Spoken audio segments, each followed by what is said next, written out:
Hello hello hello, स्वागत है आपका आज की नई वीडियो में। और आज हम लोग पढ़ने जा रहे हैं हम लोग का इंटरनेशनल लॉ का फिर से एक और इम्पोर्टेंट टॉपिक, जो कि है अंतर्राष्ट्रीय विधि के नियम के रूप में बाह्य जो प्रादेशिक क्षेत्राधिकार को हया डी लाटारे वाद से कहाँ तक अपराध माना गया है। ठीक है, अंतर्राष्ट्रीय विधि के नियम के रूप में क्या है, जो बाह्य प्रादेशिक क्षेत्राधिकार होता है, बाहरी जो प्रादेशिक जुरिडिक्शन होता है, उसको हया दी लाटारे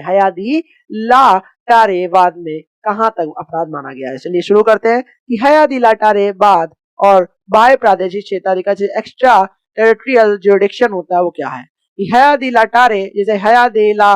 टोरे केस का वाद, जो एक वाद है, ये एक वाद है। ठीक है, एक वाद है, उसको ध्यान रखना है, केस के रूप में है, ध्यान रखना, ये बहुत ज्यादा इंपॉर्टेंट है। ठीक है, ध्यान से पढ़ो कि हया दी लाटारे का वाद जो है वो अंतरराष्ट्रीय न्यायालय आईसीजे में कोलंबिया और पेरू के बीच राजनयिक शरण या डिप्लोमेटिक असलम के संबंध में था। यानी जो हया दी लाटारे मैटर था, उसका जो बात है वो अंतरराष्ट्रीय न्यायालय आईसीजे में, इंटरनेशनल कोर्ट ऑफ जस्टिस में, कोलंबिया और पेरू के बीच जो एक राजनयिक शरण होता है, जिसे डिप्लोमेटिक असलम कहते हैं, आश्रय एक तरीके से समझ लो, उसके संबंध में था। यह वाद मुख्य रूप से बाह्य प्रादेशिक क्षेत्राधिकार के विषय को एक अपराध मानने या न मानने से सीधे तौर पर संबंधित नहीं है। यह जो वाद है वो मुख्य रूप से, मेन रूप से क्या है, जो बाह्य प्रादेशिक क्षेत्राधिकार था या जो एक्स्ट्रा टेरिटोरियल जुरिडिक्शन होता है, उसके विषय को एक अपराध मानने या ना मानने से सीधे तौर पर संबंधित नहीं है। लेकिन इस केस के संदर्भ में बाह्य प्रादेशिक क्षेत्राधिकार दूसरे राज्य के क्षेत्र में अपने कानून को लागू करने की शक्ति, इसे ही कहते हैं बाह्य प्रादेशिक क्षेत्राधिकार। दूसरे राज्य है, उसके क्षेत्र है, उसमें अपने कानून लागू करने की जो शक्ति है, उसके एक पहलू यानी राजनयिक शरण, डिप्लोमेटिक असाइलम पर चर्चा हुई है और यह बताया गया है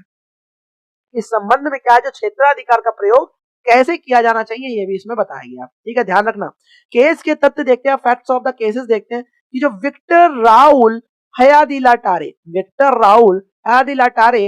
के पेरू में अमेरिकन पीपल्स रेवोल्यूशनरी अलायंस क्या था।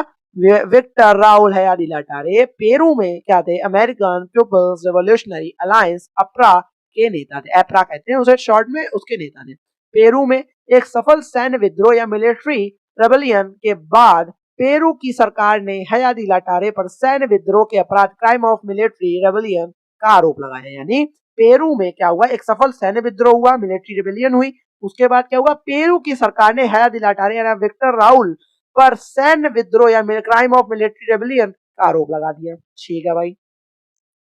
आगे चलते हैं। इसका क्या लगा, हया दी लाटारे ने गिरफ्तारी से बचने के लिए पेरू की राजधानी यानी लीमा में स्थित कोलंबियाई दूतावास, जैसे कोलंबियाई एम्बेसी इन लीमा में राजनयिक शरण, डिप्लोमेटिक असाइलम ली। यानी हया दी लाटारे ने गिरफ्तारी से बचने के लिए क्या कर, जैसे कोई हम लोग मैटर करके होता है कि किसी हत्या करके लोग फरारी नहीं काटते हैं, तो समझ लो इन पे जो जब ये रेबेलियन लग गया, क्राइम ऑफ मिलिट्री रेबेलियन का लग गया, सैन्य विद्रोह का इन पर अपराध लग गया, तो ये गिरफ्तारी से बचने के लिए क्या करा, पेरू की एक राजधानी थी, पेरू की एक राजधानी जो लीमा में स्थित कोलंबियाई दूतावास या कोलंबियाई दूतावास में क्या करा, राजनयिक या डिप्लोमेटिक असाइलम ले ली। ठीक है, कोलंबिया ने उन्हें शरण दी और यह दावा किया कि वे एक राजनीतिक अपराधी, पॉलिटिकल ऑफेंडर है, और ना कि सामान्य अपराधी या कॉमन क्रिमिनल। और कोलंबिया को यह तय करने का एक तरफा अधिकार,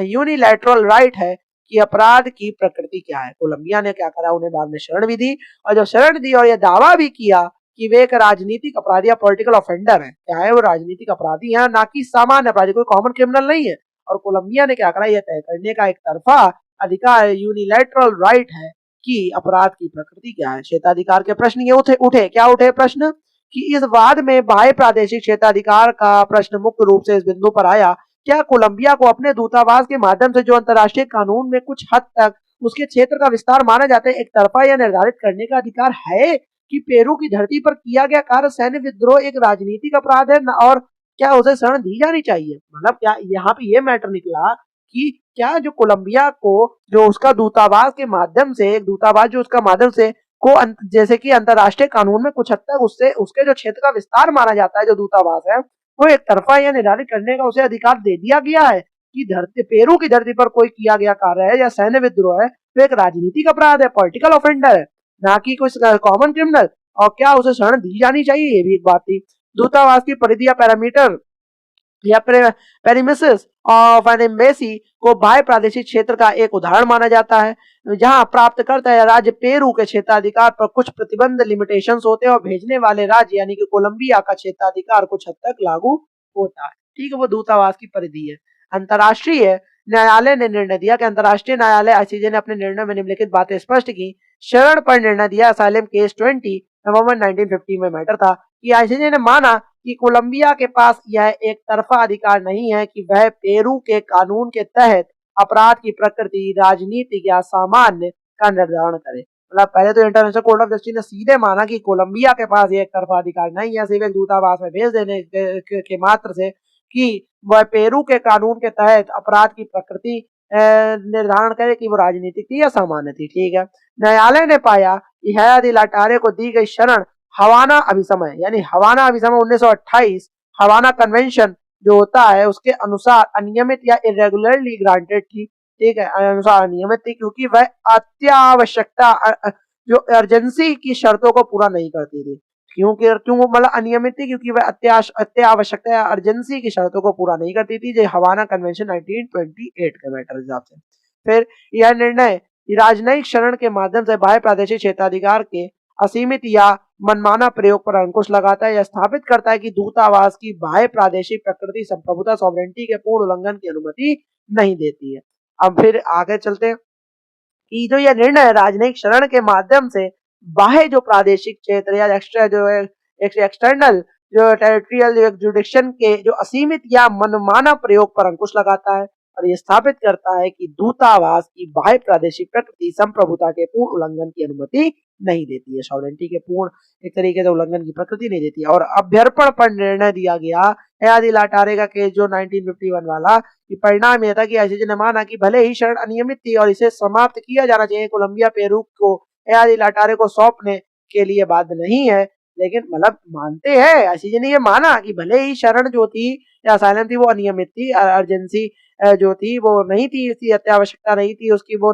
नियम पूरे नहीं कर पाए थे हवाना कन्वेंशन 1928 के हिसाब से, और इसे समाप्त किया जाना चाहिए, लेकिन कोलंबिया पेरू को हया दी लाटारे को सौंपने या सरेंडर करने के लिए बाध्य नहीं है। तर्क यह दे दिया गया कि न्यायालय ने कहा कि हवाना अभिसमय जो हवाना कन्वेंशन के केवल सामान्य अपराधियों को सौंपने का प्रावधान है। हवाना कन्वेंशन में केवल एक सामान्य जो अपराधी उनको सौंपने का प्रावधान है, राजनीतिक अपराधियों के संबंध में ऐसा कोई दायित्व नहीं है, भले ही शरण अनियमित रूप से ही क्यों ना दी गई हो। ठीक है, क्षेत्राधिकार को अपराध मानना, क्षेत्राधिकार को अपराध मानना, extra territorial jurisdiction as a crime, वो क्या है, इस बाद में यह संदर्भ दिया गया कि आईसीजे ने राजनयिक शरण देना या किसी अपराध की प्रकृति को एक तरफा निर्धारित करना को जो बाह्य प्रादेशिक क्षेत्राधिकार का एक रूप है स्वयं में अंतर्राष्ट्रीय कानून के तहत अपराध घोषित नहीं किया है। इंटरनेशनल कोर्ट ऑफ जस्टिस ने राजनयिक शरण देना या किसी अपराध की प्रकृति को एक तरफा निर्धारित करना जो बाह्य प्रादेशिक क्षेत्राधिकार का एक रूप है स्वयं में अंतर्राष्ट्रीय कानून के तहत अपराध या क्राइम घोषित नहीं किया गया है, बल्कि न्यायालय ने इसे अंतर्राष्ट्रीय समझौते या इंटरनेशनल कन्वेंशन के तहत कानूनी तौर पर अनियमित या लीगली इरेगुलर या दायित्व के उल्लंघन ब्रीच ऑफ ऑब्लिगेशंस के रूप में देखा, ना कि एक क्राइम के रूप में। ठीक है, और इसका सामान्य सिद्धांत देखा था कि अंतर्राष्ट्रीय कानून में किसी राज्य द्वारा अपने बाह्य प्रादेशिक क्षेत्राधिकार का प्रयोग तक अंतर्राष्ट्रीय गलत कार्य इंटरनेशनली रॉन्गफुल एक्ट माना जा सकता है जब वह कार्य दूसरे राज्य के प्रादेशिक संप्रभुता या टेरिटोरियल सॉवरेंटी का उल्लंघन करता हो, जैसे कि बल का प्रयोग करके दूसरे क्षेत्र पर से किसी व्यक्ति का अपहरण करना। उदाहरण के रूप में देखें तो एडोल्फ आइखमैन का अपहरण हुआ था जो अंतर्राष्ट्रीय कानून में संप्रभुता का उल्लंघन माना गया था।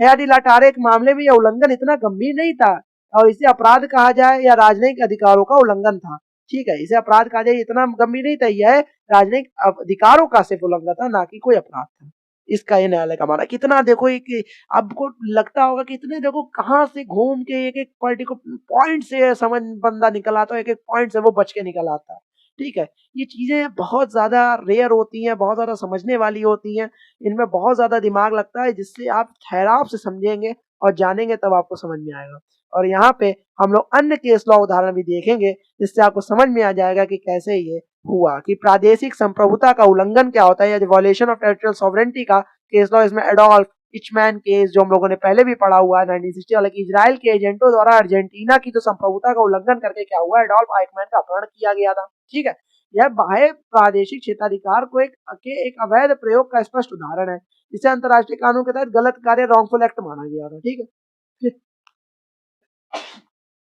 फिर देखते हैं कि सुरक्षात्मक जो एक तरीके से सिद्धांत देखें, प्रोटेक्टिव प्रिंसिपल या बाह्य प्रादेशिक क्षेत्राधिकार का एक आधार देखें तो लोटस केस जो हम लोग फ्रांस से टर्की वाला मैटर देखा था, हालांकि बाद में यह सीमित हो गया था, लेकिन इस मामले में तर्क दिया गया था कि एक राज्य अपनी सुरक्षा से जुड़े अपराधों पर दूसरे क्षेत्र में भी क्षेत्राधिकार का प्रयोग कर सकता है, उदाहरण जासूसी। यह दिखाता है कि बाह्य प्रादेशिक क्षेत्राधिकार कुछ शर्तों के तहत अंतर्राष्ट्रीय कानून में मान्य है। ये कहा गया कि हालांकि बाद में सीमित हो गया था, लेकिन बाद लिमिट इस पर लग गई थी, लेकिन इस मामले में तर्क दिया गया था कि राज्य अपनी सुरक्षा से जुड़े अपराधों पर दूसरे क्षेत्र में भी क्षेत्राधिकार का प्रयोग कर सकता है, जैसे वो जासूसी करवा सकता है। यह दिखाता है कि बाह्य प्रादेशिक क्षेत्राधिकार कुछ शर्तों के तहत अंतर्राष्ट्रीय कानून में मान्य है। और इसमें हम लोग आखिरी में निष्कर्ष ये निकलता है कि हयात लाटारेवाद में बाह्य प्रादेशिक क्षेत्राधिकार के एक पहलू, जिसे हम लोग राजनयिक शरण का प्रयोग अंतर्राष्ट्रीय दायित्वों के विरुद्ध पाया गया था, लेकिन इसे स्वयं में एक अपराध नहीं माना गया। अंतर्राष्ट्रीय कानून में किसी अन्य संप्रभु राज्य की संप्रभुता का उल्लंघन करके बलपूर्वक क्षेत्राधिकार का प्रयोग करना, जैसे अपहरण, एक गंभीर अंतर्राष्ट्रीय गलत कार्य, इंटरनेशनली रॉन्गफुल एक्ट या उल्लंघन माना जाता है। ठीक है, और आपको यहाँ तक आपको ये मैटर पूरा समझ में आ गया होगा। और नहीं समझ में आया तो आपको पता है आपको क्या करना है, 1.5x की स्पीड लाइक 2 वीडियो को देखना है और आपको ये हयात लाटारे वाला वाद बहुत अच्छे समझ में आ जाएगा। और ऐसी वीडियोस आपके लिए आते रहेंगे पब्लिक इंटरनेशनल लॉ की और बाकी भी सारे सब्जेक्टों की। तब तक ले जय हिंद, जय भारत।